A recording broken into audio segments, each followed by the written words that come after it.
चलिए इस वीडियो में हम बात करेंगे स्ट्रेट ऑफ हॉर्मुज पर, क्योंकि ईरान ने उस पर अपनी तैनाती तो कर रखी है, लेकिन उससे अगर किसी को भी अपने तेल या गैस के जहाज़ लेकर रवाना होना है तो उसे टोल देना होगा। तो ऐसे में सवाल ये उठता है कि क्या ईरान भारतीय जहाज़ों से भी पैसा वसूल रहा है हॉर्मुज पार करने के लिए? बाकी देश क्योंकि 20 लाख डॉलर दे रहे हैं, इस पर जवाब सामने आया है। हम आपको बताते हैं कि क्या स्ट्रेट ऑफ हॉर्मुज से भारत के जहाज़ गुजरने पर ईरान उससे भी टोल ले रहा है। नमस्कार, आप देख रहे हैं न्यूज़ सिटी का डिजिटल प्लेटफॉर्म। मैं हूं आपके साथ श्रुति श्रीवास्तव। भारत ने कहा कि हॉर्मुज ऑफ स्ट्रेट से जहाज़ गुजरने के बदले पैसे को लेकर ईरान के साथ कोई बात नहीं हुई है। ईरान हॉर्मुज पार करने वाले कुछ जहाज़ों से ट्रांजिट शुल्क ज़रूर वसूल रहा है। विस्तार से समझते हैं।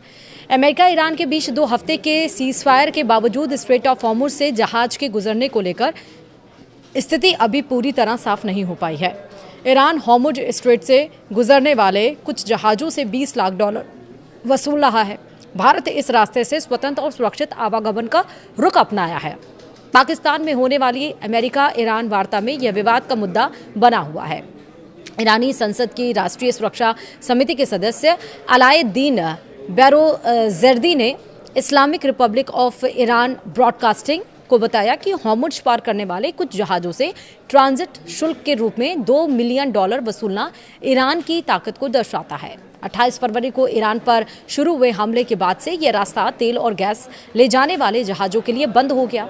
अमेरिका के राष्ट्रपति डोनाल्ड ट्रंप की ओर से अस्थायी सीज़फायर की घोषणा के बाद भारत ने कहा कि वह ईरान से हताहतों की संख्या को लेकर बात नहीं किया। भारतीय विदेश मंत्रालय के प्रवक्ता रणधीर जायसवाल ने कहा कि हॉर्मुज स्ट्रेट पर टोल लगाए जाने की खबरें हमें भी मिली हैं। भारत इस रास्ते से जहाज की स्वतंत्र और सुरक्षित गुजरने की मांग जारी रखता है। हमने पहले भी यही बात कही है। वहीं सीज़फायर से पहले भी ईरान की ओर से शुल्क वसूलने की खबरें आई थीं। वहीं ईरान ने भारत को मित्र देश के रूप में इस रास्ते से आवागमन की अनुमति दी है। ऐसे में सवाल है कि क्या भारत ने स्ट्रेट ऑफ हॉर्मुज से अपने जहाज निकालने के लिए ईरान को ट्रांजिट शुल्क दिया था? केंद्र सरकार ने इस बात से इनकार कर दिया कि ईरान को ऐसा कोई भुगतान नहीं किया गया था।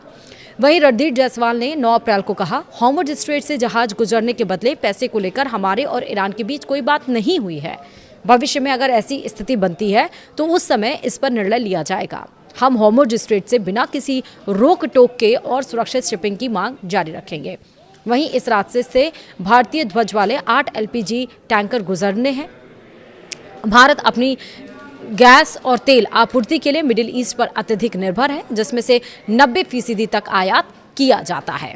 इसका मतलब साफ ये है कि जहां ईरान सबसे टोल ले रहा है, टोल टैक्स ले रहा है, और इस्लामाबाद में, पाकिस्तान के इस्लामाबाद में जो कल यानी कि 11 अप्रैल को, जो शनिवार को जो मीटिंग होने वाली है सीज़फायर को लेकर शर्तों के साथ, उसमें ये भी एक अहम मुद्दा है, क्योंकि ये बात खटक रही है खासकर पड़ोसी देश पाकिस्तान, पड़ोसियों को कि आखिर, और अमेरिका को भी करके आखिरकार ईरान भारत के से टोल टैक्स क्यों नहीं ले रहा है।